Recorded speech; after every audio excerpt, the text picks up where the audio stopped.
Good morning, dear student. In our previous lecture, we were discussing about the unit of rate constant.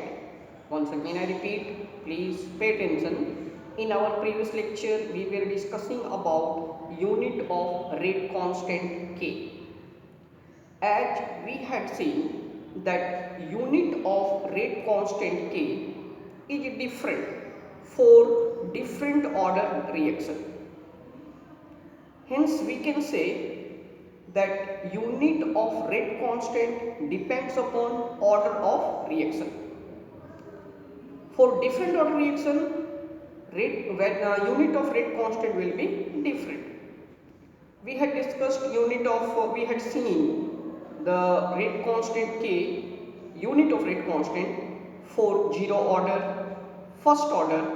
Now, in this current lecture, we will see a general formula by using which we can find the unit of nth order reaction. Nth means in place of n you can put 0, 1, 2, 3. If you are asked to find second unit of rate constant for second order reaction, you may use that formula. Clear? Now see, look at the board. Formula is in general for nth order reaction, unit of rate constant, nth order rate constant will be K equal to C in bracket mole per liter power or exponent 1 minus n. Here n stand for order of reaction. Let us suppose you are asked to find the unit of rate constant for second order reaction, then n will be 2. Clear? And second inverse.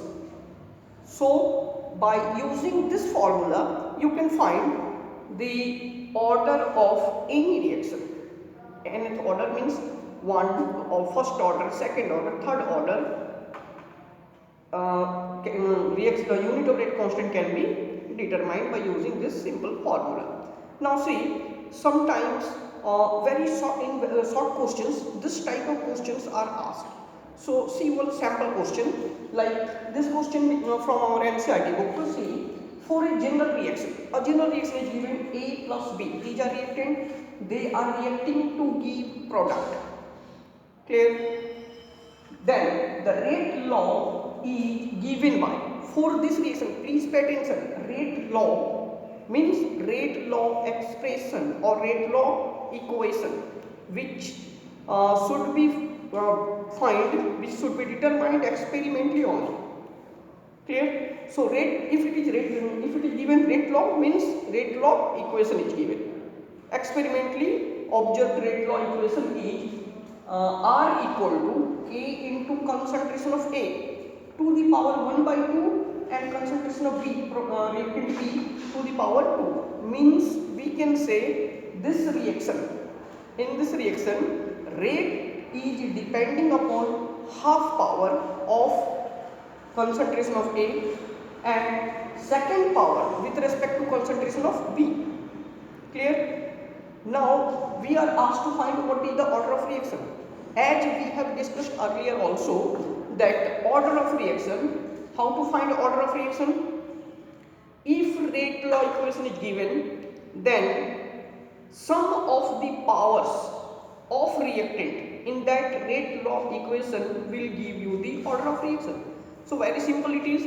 This power, in order to find the order of reaction, we will add this half and 2. Power of both the concentration term of reactant will be added. So order of reaction will be 1 by 2 plus 2. Understood? It will be 1 plus 4 by 2. 1 plus 4, 5 by 2 means 2.5. So order of this reaction is 2.5.